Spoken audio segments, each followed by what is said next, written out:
예수님을 겟세마네 동산에서 체포해서 끌고 가는데 어디로 끌고 가냐 하면 대제사장 집으로 끌고 가는 거예요. 왜냐하면 산헤드린 공회든 재판이든 어떤 법적인 행위를 하려면 해가 떠 있는 낮에 해야 돼요. 해가 넘어가는 시간에는 어떤 재판도 불법입니다. 그런데 이 법을 참 중시 여기는 대제사장들, 장로들, 서기관들, 이 사람들이 스스로 법을 어기고 있는 거예요. 그리고 이 사람을 사형에 처할 만한 아주 중대한 재판은 반드시 이틀에 걸쳐서 재판을 하게 돼 있어요. 그게 그 당시 유대의 법입니다.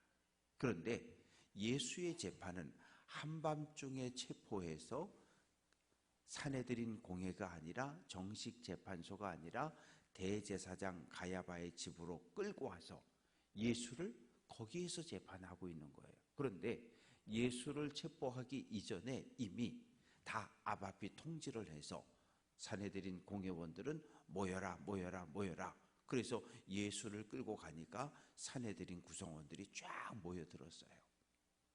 71명이지만 23명만 모이면 회의를 시작할 수 있어요.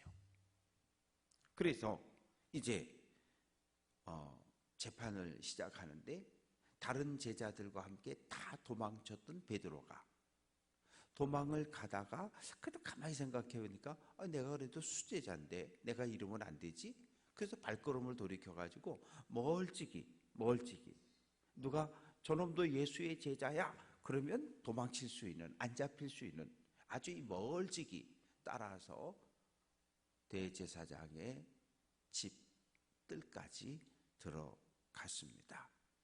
예수 한 사람을 놓고 여러 사람들의 증인들이 나와서 증언하기 시작합니다. 왜냐하면 최소 2사람의 증언이 일치할 때 죄인으로 정죄할 수 있거든요.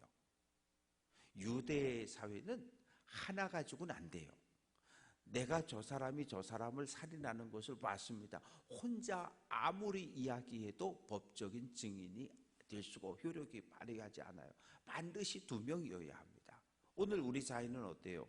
내가 봤습니다. 사진 찍고 녹음하고 그러면 법정에서 인정을 받는데 유대 사회는 꼭 2사람이어야 돼요. 그래서 예를 들어서 10사람이 나와서 예수가 나쁜 놈이라고 막 증언을 하는데 2사람이 일치가 안 되는 거예요. 단 2사람이 일치가 안 되는 거예요. 그러니 뭐 성전을 부시면 내가 다시 짓는 3일 만에 짓는다 그랬다. 이런 얘기 저런 얘기 이런 얘기 저런 얘기로 예수님을 계속해서 모함하고 고발하지만 2사람 일치하는 증인이 없는 거예요. 그러니 이 대제사장도 참 답답한 거예요. 아니 어떻게 이렇게 많은 사람들이 예수가 죄인이라고 정죄는 하는데 어떻게 일치되는 사람이 둘이 없는 거예요. 그래서 대제사장이 예수에게 질문을 던집니다. 60절 예수에게 물어 이르되 너는 아무 대답도 없느냐? 이 사람들이 너를 치는 증거가 어떠하냐? 예수 사람들이 너에 대해서 네가 죄인이라고 이런 말 저런 말 이런 말 저런 말 하는 거 다 들었지? 너 뭐 할 말 있니? 너 할 말 있어? 그러니까 예수님이 말 같지 않으니까 어떻게 합니까? 61절 침묵하고 아무 대답도 아니하시거늘. 이 오해가 생길 때가 있잖아요. 오해가 생겼을 때 이 섣불리 말을 하는 것보단 침묵하는 게 낫습니다. 왜요? 오해한 것은 시간이 지나면 풀어지게 돼 있어요. 그런데 오해가 됐는데 오해를 하게 됐는데 막 아니라고 거기다가 이렇게 반박을 하고 말을 하다 보면 다툼이 더 커질 수 있거든요. 다툼이 더 커져요. 어차피 내가 무슨 변명을 해도 안 들어줄 거거든요. 그 사람은 들을 마음이 전혀 없어요. 나에 대해서 오해하고 있는 사람은 내가 아무리 진실이라고 진리라고 양발을 벗어서 까서 이렇게 보여줘도 그래도 안 믿을 거거든요. 어떻게 해야 돼요? 기다려야 돼요. 스스로 뭔가 이상하네. 내가 이렇게 했으면 저 권사님이 분명히 쫓아와가지고 나한테 소리 지르고 대들든지 아니면 다른 사람을 보내가지고 그런 사람 아니라고 뭔가 반응이 있어야 되는데 이상하네? 이상해. 왜 그러지? 왜 그러지? 그러고 앉아서 곰곰이 기도하고 조용히 뒤를 돌아보다 보면 내가 오해했구나. 스스로 깨닫게 될 때까지 기다려줘야 돼요. 그렇지 않으면 작은 싸움이 큰 싸움이 되어버려요. 예수님 침묵하십니다. 대제사장이 화가 났어요. 다시 묻는 거예요. 예수, 내가 찬송받을 자의 아들 그리스도 메시아가 맞느냐? 그러니까 예수님께서 그래, 내가 이야기하는 대로 하나님의 아들 메시아야. 내가 메시아야. 그러면서 인자가 권능자의 우편에 앉은 것, 하늘 구름을 타고 오는 것을 너희가 볼 것이다. 예수님이 하나님의 우편에 앉은 것을 누가 보았습니까? 스데반이 보았잖아요. 돌에 맞아서 투석형으로 죽어가고 있을 때 눈이 떠지게 되고 하늘을 바라보니까 하나님 보좌 우편에 서 계신 예수님을 보았다고. 그리고 이제 하늘 구름을 타고 오는 것, 이 부활한 예수님이 감람산에서 하늘로 올라가셨는데 천사들이 뭐라고 이야기해요? 너희가 예수님이 올라간 것을 본 것처럼 다시 마지막 날에 올 거라고 이야기했는데, 이제 우리가 재림의 신앙을 갖고 있다는 것은 그 하나님께로 올라갔던 예수님이 다시 올 거라고 하는 우리가 신앙을 가지고 살아가는 거거든요. 그러자 이제 63절, 대제사장이 자기 옷을 찢었다 그랬는데 속옷을 찢은 거예요. 대제사장은 이 파란색, 이 무릎까지 오는 우리말로 하면 민소매 옷을 이 속에다 받쳐 입는데, 제사장은 그 옷을 쫙쫙 찢으면서 봐라, 예수가 자기가 하나님의 아들 메시아라 그랬다. 무슨 증거가 더 필요하냐? 여러분 어떻게 할까요? 사형.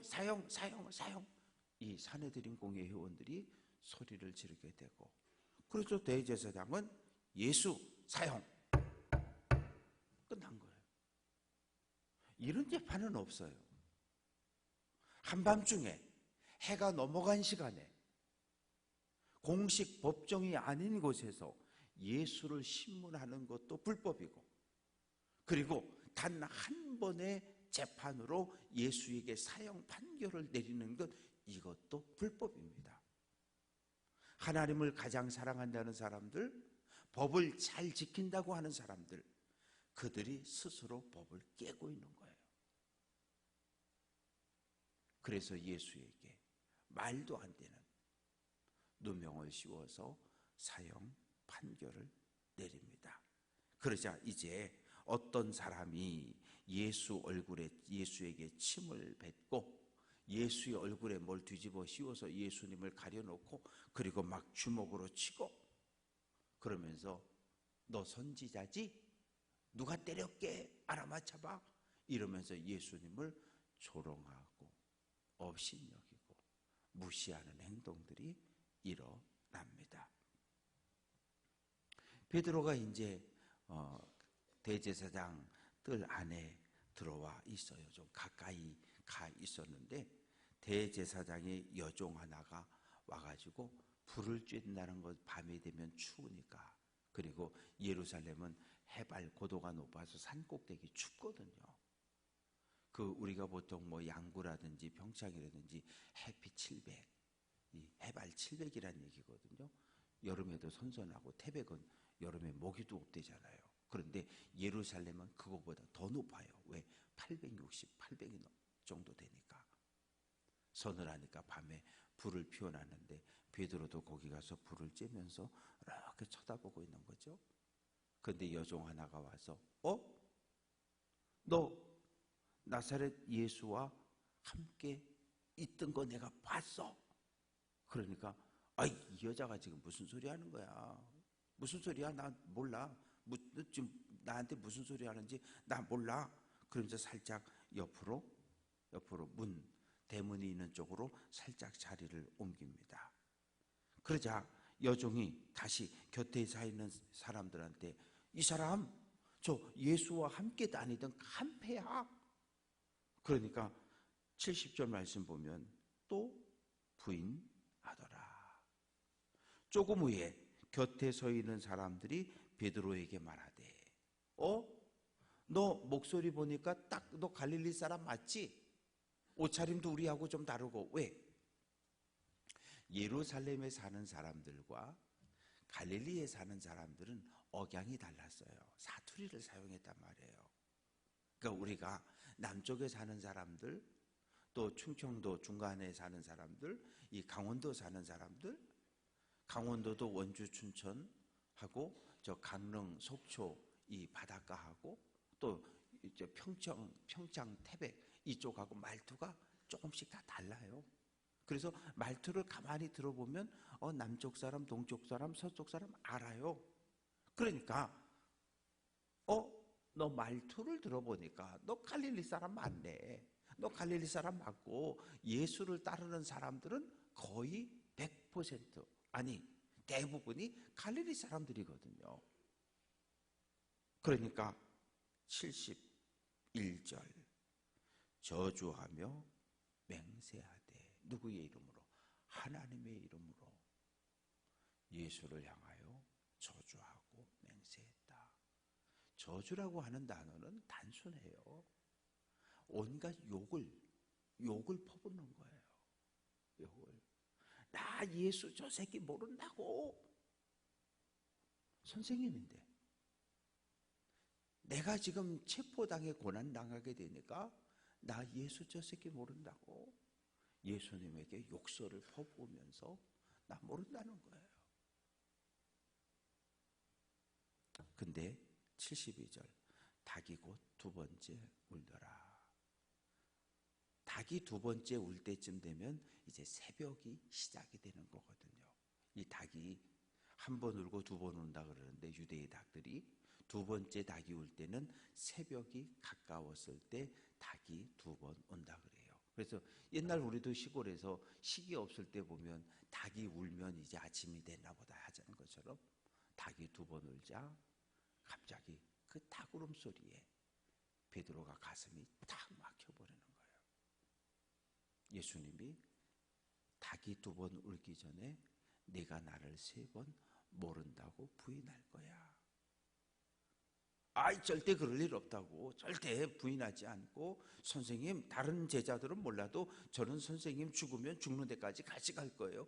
그렇게 호언장담 큰 소리 빵빵 쳤던 베드로였지만 약속한 대로 입술로 고백한 대로 결단한 대로 살아내지 못한 거예요. 입술의 고백과 약속보다 중요한 건 약속대로 사는 거고 고백대로 살아가는 것. 그러나 베드로는 그런 삶을 살지 못합니다. 그래서 웁니다. 회개의 눈물을 흘리는 거죠. 말씀을 정리해 봅니다. 관계라고 하는 건 소중해요. 관계는 반드시 지켜야 돼요. 하나님과 우리 사이에 지켜야 될 거 있어요. 또 목회자와 성도 사이에도 지켜야 될 게 있는 거예요. 교인들과 교인들이 아무리 친해도 교인들도 서로 사이에 지켜야 될 게 있는 거예요. 이 관계가 깨지고 무너지면 모든 것이 다 무너지는 거예요. 예수님과 베드로는 그러면 안 되는 관계거든요. 선생님, 주님 그렇게 고백했었는데 눈앞에 이거 여기서 잡히면 나도 재판받고 나도 잘못하면 죽을지 몰라 라고 하는 두려움이 예수와의 관계를 깨게 만들고 부인하게 만들고 거부하게 만들고. 그러나 사도행전 가보면 달라져요. 부활한 예수님을 만나고 성령을 경험한 베드로는 예수님과의 관계를 다시 회복하잖아요. 대제사장이 야 베드로 너 이번에 권장 몇 대 때리고 풀어줄 테니까 다시는 나가서 예수 부활했다 어쩌다 그런 소리 하지 마라. 그랬더니 뭐라 그럽니까? 아니라고. 내가 이전에 예수와 관계없다고 내가 부인했었지만 나는 예수와 관계 있는 자로 살겠다고. 부활한 예수를 만났고 우린 부활의 증인이기 때문에 우리는 보고 들은 것을 외치지 않을 수 없다고. 죽이려면 죽여! 대제사장에게 그렇게 소리쳤던 사람이 베드로예요. 무엇이 부활한 예수님이, 무엇이 성령의 충만함이 베드로를 바꿔놓습니다. 우리도 마찬가지예요. 하나님의 말씀이 우리를 바꿔놓는 거고 기도를 통해서 은혜를 받고 성령을 체험하면 우리의 인생이, 우리의 마음이, 우리의 생각이 바뀌어 가는 겁니다. 바라고 소망하는 것은 예전에 한 번 은혜 받은 것 가지고는 안 되고요. 날마다 은혜를 받아야 돼요. 10년 전에 받은 은혜 가지고 10년 전에 믿음의 길 걸었던 거고 3년 전 받은 은혜 가지고 3년 전 믿음의 길 걸은 거고 오늘 받는, 오늘 먹는 만나, 오늘 먹는 말씀, 오늘 받는 성령의 충만함으로 오늘 한 날을 살아나가는 거거든요. 바라고 소망하는 것은 이 새벽에 선포된 말씀을 오늘 붙잡고 오늘 한 날도 믿음의 길을 잘 달려갈 수 있는 귀한 성도들 될 수 있기를 주님의 이름으로 축원합니다.